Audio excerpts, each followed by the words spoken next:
Welcome everyone, hope you all been having a wonderful day. But today we are going to be finally making our Persona 4 Golden Dungeon tier list. If you do enjoy these videos, please make sure you are always dropping a like down on the video so we know you would like more content like this.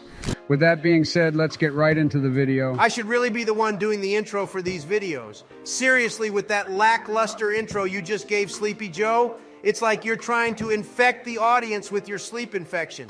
Literally, before I go to bed, if I'm having trouble going to sleep, I always just turn on my Sleepy Joe nightlight, as well as finding me a nice video of you just rambling about how you are going to make a change. Just puts me fast asleep, no problems every time without fail. What does this have to do with the tier list, Donald? Swear you need to put a damn Tic Tac in that mouth of yours, because I don't know what you ate, but it smells like Sleepy Joe died inside your stomach, man. Go use some mouthwash or something. Here we go with you two. Can never have something nice around here. Of course, let the goat start on him speaking on his goat. Well, of course, we have to start from the beginning, meaning Yukiko's castle. Now, with this arc beginning the introduction dungeon and all, I think it was an amazing beginning dungeon that we had. The themes of Yukiko and Chie bring present in the dungeon. A straight-up castle symbolizing how Yukiko is wanting for some type of knight to come and save her and take her away from all of her problems and worries. The boss fight design for Yukiko as well was just a beautiful touch that a lot of noobs just might go ahead and just overlook. This is easily an A+ tier dungeon, and that's just at the lowest. Oh yeah, I know what you mean by the boss fight, Donald. The boss fight was a good time and will have you really starting off your journey on P4 Golden Great. Yukiko boss design of her symbolizing her as this bird in a cage, but the door is wide open for her to leave. But she never has the courage to actually do so. If you really know P4 story, you would know Yukiko had a bird. And the moment she accidentally left the bird's cage open, her bird flew off instantly with no problems, showing how Yukiko wants to be as free as that bird. But when giving the opportunity, she never has the courage to do so, even though her cage doors have been open this whole time. Crazy how a simple boss design can say so much about a character. This is why I love Persona and have to say that this is an A+ tier dungeon just for that alone. I'm just not seeing it. Is this a bad dungeon? No. But is it as amazing as you two are really trying to make it out to be? I just don't know. The dungeon music was really just lackluster and the design was just okay. Honestly, this is just mid to me. And the shining part of this dungeon is for sure the boss. I'm saying C tier and there is no changing my mind on this fact. Well, I think that would mean Yukiko's castle is in B tier if we would equal out the ratings, even though Sleepy Joe is just a P5 royal simp who only like to play royal and somehow think P5 is the best. Sad to know that there are actually people out there like you. You just can't help the fact that our game is an actual masterpiece with great design and gameplay, characters and story. You know how many endless stories we could tell about changing people's hearts. There's only so much you can do when you're just solving and catching one murder suspect. Here we go. Sleepy Joe giving us pointless dialogue that no one's cared for or asked. Pretty much sums up P5 if you're asking me, but never mind me. Moving forward to Kanji's Bathhouse dungeon, this was the dungeon where I was kind of vibing with the OST compared to Yukiko's dungeon. I like the level design with the bathhouse, and it made evading or looping shadows pretty easy, so I never felt forced to engage a fight with a shadow. This dungeon has well bathhouse themes, it does what it needs to do. But like the Yukiko's boss fight, this one stands out as well. Kanji whole boss design is great at showing Kanji true inner feelings. Not gonna lie, how annoying nice guy and tough guy were in the boss fight, Dude, though. they're not even that annoying. Come on, you play P4 and you should know that. I would think to hear that from this P5 weeaboo over here in Joe, but whatever. This dungeon is pretty okay. At a good time, just make sure you know to grind in this dungeon, because I have heard a lot of people come into this dungeon under-leveled, and about time they get to the boss fight, they are super under-leveled, so make sure not to just play like you're a freaking phantom thief and grind like a true goat like you. Both of you, are you going to say your rating or not? I'm not saying where I'm putting this until I hear whatever dumb Persona 5 take you have to say. Come on, go ahead, Sleepy Joe. We are all waiting, Mr. True Gaming. Well, if you want to know so bad, the Bathhouse dungeon is B tier to me. It's really nothing insanely special. It gets the job done like Yukiko's castle, where in both of these, the boss fights are the shining moments in both. It's significantly better, that's why I'm saying this. I can dig some Bathhouse anytime, wouldn't mind playing again. Yeah, I'm just going to have to say B2 because I feel it on the same level as Yukiko's. And we already have that dungeon in B, so I'm going B tier for Kanji's dungeon. Welp, it gets B, even though it's A+ tier in my heart.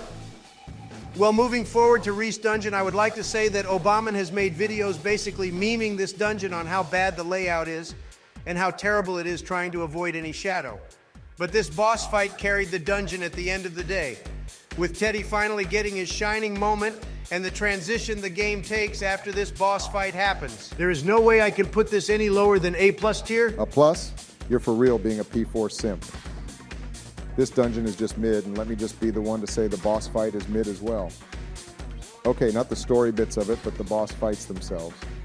They aren't even hard. You have to just get the first fight to half health, and then the second boss fight is literally the easiest fight in the game with how easy it is to read Shadow Teddy's attacks. Hate to be a downer, but put this trash in C tier. Cold burn. Since I agree as well with Obama that the dungeon OST is the most annoying song to grind to, I think I'm gonna have to go C tier. I mean, I'm sorry, man, that I don't like to grind to strip club music for over 1 hour plus. I'm going to be rating 2 dungeons at once. With our next 2 being the game dungeon and Naoto dungeon, I think we can all say that the game dungeon had such a beautiful and unique design that shocked me on my first playthrough. The OST as well is a straight banger, but the dungeon layout does remind me a lot of the Rise dungeon layout. Meanwhile, Naoto dungeon honestly being one of my favorites in P4. I love Naoto, and her dungeon just made me love her more. The OST was amazing, and her boss fight was interesting. Not anything out of this world, but it was interesting. I do say the game dungeon boss design was kind of cooler than Naoto's, but overall Naoto dungeon is better. Game dungeon is B tier for me. Meanwhile, Naoto dungeon is a plus tier. You can handle the generic game design of the game dungeon, can you, Obama? It's supposed to represent the early age of dungeon crawling and give you that 8-bit feel of dungeon crawling. While I do enjoy the boss on both, for me not to put Naoto dungeon above this would kind of be a sin. Personally, I think these 2 are great additions to the game and both belong in A+ tier. Yeah, whatever. I can dig Naoto dungeon being in a plus tier, but there is no way I'm having the game dungeon on the same level as Naoto. Kubo is such a weird villain to have for this dungeon. Like, the dude is barely even a villain. I mean, I guess he did kill a teacher, but like, for real, does anyone even know what happened to him before or even after the dungeon? Just a mid-character throw this dungeon in C tier. I don't care what both of you 2 have to say. Game dungeon is in B tier and Naoto's is in A+.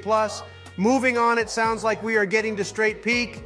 Heaven dungeon is no doubt the best dungeon in all of Persona. There is maybe one other dungeon that could possibly compete with this one, but the Heaven arc was just peak from start to finish. I don't want to say anything to spoil anyone for this arc because really it is so good you need to experience this dungeon. The music, the design, the boss fight, the story. Everything is just so perfect, it felt like this dungeon should have been the finale. Magatsu Inaba is the only dungeon that could compete with Heaven when it came to layout and design, honestly. Both of these 2 dungeons are S tier and are amazing in a lot of ways that the other dungeons just don't have. Now this is where I'm going to have to agree. This should be a no-brainer that the Heaven arc is S tier. This is peak fiction, and anybody who has not experienced this, let me just say you're really missing out and doing yourself a disservice. Magatsu Inaba has a very questionable boss fight to me. For one, it's not even a fight that had me sweating like I was when I faced the Holy Grail, or even Yaldabaoth in the final battle in P5. It's just an underwhelming boss fight for such a popular character in Adachi. Sorry for anyone who just got spoiled on that, but why would you be watching this video anyway? Even with the lackluster boss, to me, I think both of these dungeons are S tier, no doubt. Well, I'm just going to agree because it's no question Heaven arc is S tier. And Magatsu Inaba design and look was beautiful to me. So now we have our first 2 dungeons in S tier. Let's wrap this list up with our final 2 dungeons. Let me first start off with the finale one in the Izanami dungeon. I mean, if I'm really being honest, as this being the way to get the true ending, I don't feel this dungeon is as peak as Heaven or even Magatsu Inaba. I think it kind of tries to get close to it, but it just can't reach to the peak of Heaven, especially with that boss fight. Yes, was it cool seeing the finale boss fight? Yes. But was it something insane like the final battle with Nyx? No. And there is no way I could even compare the 2. It's okay, but this in A+ tier and call it a night. Yeah, I'm kind of running late and I don't want to miss my dry cleaner appointment. You know how much trouble that is? Throw Izanami dungeon in A+. I'm going to have to agree with Obama for once. I don't see this dungeon as peak, but it's just better than Yukiko's and Kanji's dungeon. Since you both have already agreed on A+ tier for Izanami, I'm not going to refute this. This is actually kind of funny because this means we all agree right now on what we are all thinking about this last dungeon we yet to put on the list. Well, up on the count of 3, fellas, I'm pretty sure we can all agree on this one. Let's just all say it on 3. Here we go. 1, 2, 3. Hollow Forest is completely mid. Make sure you subscribe to Depressed X Luffy YouTube channel and also following him at @DepressedXLuffy on Twitter. And remember, everyone, save Nanako at all costs.